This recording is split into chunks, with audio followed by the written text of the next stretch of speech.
इयत्ता 10वी प्रकरण 5 निर्देशक भूमिती अभ्यास 5.2 मधला आपण 10व गणित बघत आहोत। आपल्याला सांगितलंय की AB ही जी रेषाखंड आहे त्याचे 3 समान भाग झालेले आहेत आणि त्या 3 समान भाग करणाऱ्या बिंदूंचे आपल्याला निर्देशक काढायचे आहेत। पक्ष आपल्याला दिला आहे A चे निर्देशक x निर्देशक 2, y निर्देशक 7, B चा x निर्देशक -4, y निर्देशक -8। आपलं साध्य आहे P आणि Q चे निर्देशक काढायचे आहेत। उकल समजा बिंदू P आणि Q एका बिंदू A आणि B ला जोडणारा रेषाखंड आहे त्याचे काय करतात 3 समान भाग करत आहे। बिंदू जो P आहे आणि Q आहे हे रेषाखंड AB चे काय करतात 3 समान भाग करतात म्हणजे AP बरोबर PQ बरोबर QB, AP बरोबर PQ बरोबर QB। आता आपल्याला P चे निर्देशक काढण्यासाठी आपण काय करणार, आपण गुणोत्तर बघतो। गुणोत्तर म्हणजे दोन संख्यांचा भागाकार। इथे आपल्याला AP छेद आपण काय घेणार आहोत PB, AP छेद PB बरोबर PB म्हणजे काय आहे PQ अधिक QB, म्हणून PB च्या जागी काय लिहिलं PQ अधिक QB। पण PQ आणि QB हे काय आहे AP बरोबर आहे म्हणून PQ च्या जागी AP आणि QB च्या जागी पण AP लिहिलं म्हणून AP छेद AP अधिक AP। एक याचा सहगुणक काही नसतात म्हणजे आपण 1 पकडतो, 1 अधिक 1 2 म्हणून AP छेद 2 AP गेले म्हणजे 1 छेद 2 म्हणून P बिंदू रेषाखंड AB ला काय करतो 1:2 या गुणोत्तरात विभागत आहे। म्हणजे m ची किंमत 1 आणि n ची किंमत 2।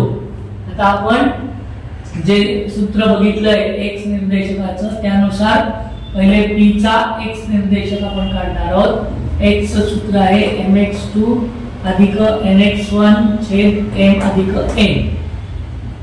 m ची किंमत 1 म्हणून 1 गुणिले x2 ची किंमत -4, 1 गुणिले -4 अधिक n ची किंमत 2, x1 ची किंमत 2, 2 गुणिले 2 छेद m ची किंमत 1 अधिक n ची किंमत 2 अधिक वजाचा गुणाकार वजा येतो 4 1 4 -4 अधिक 2 2 4 4 छेद 2 अधिक 1 3 अधिक वजा 4 गुणिले 4 गेले उरले 0 म्हणून 0 छेद 3।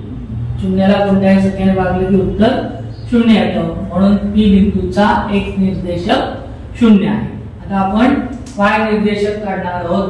P चा y निर्देशक बरोबर my2 अधिक my1 छेद m अधिक n म्हणून P चा y निर्देशक बरोबर m ची किंमत आहे 1 गुणिले y2 ची किंमत आहे -8 अधिक n ची किंमत आहे 2, y1 ची किंमत आहे गुणिले 7।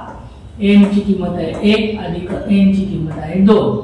परत अधिक वजाचा गुणाकार वजा 8 1 8 8 अधिक 7 गुणिले 14 2 अधिक 1 3 परत वजा अधिक वजा करतो आणि मोठ्या संख्येचं चिन्ह धरतो 14 ना 8 गेले उरले 6 आणि अधिक 6 म्हणजे 6 छेद 3 3 1 3 3 गुणिले 6 म्हणून P चा y निर्देशक 2।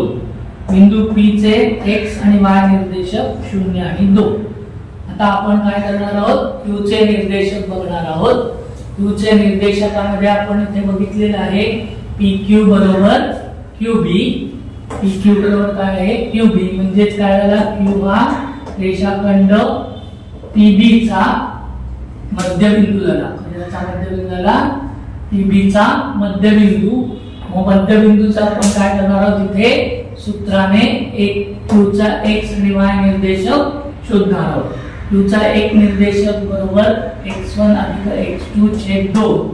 Q चा x निर्देशक कुठला आहे x1 जो P चा आहे P चा कुठला आहे 0 म्हणून 0 अधिक x2 चा निर्देशक आहे -4 कंसाच्या बाहेर अधिकचं चिन्ह छेद 2 कंसाच्या बाहेर अधिकचं चिन्ह असेल तर चिन्ह बदलत नाही 0 - 4 0 - 4 उत्तर -4 छेद 2 1 2 4 म्हणून Q चा x निर्देशक -2।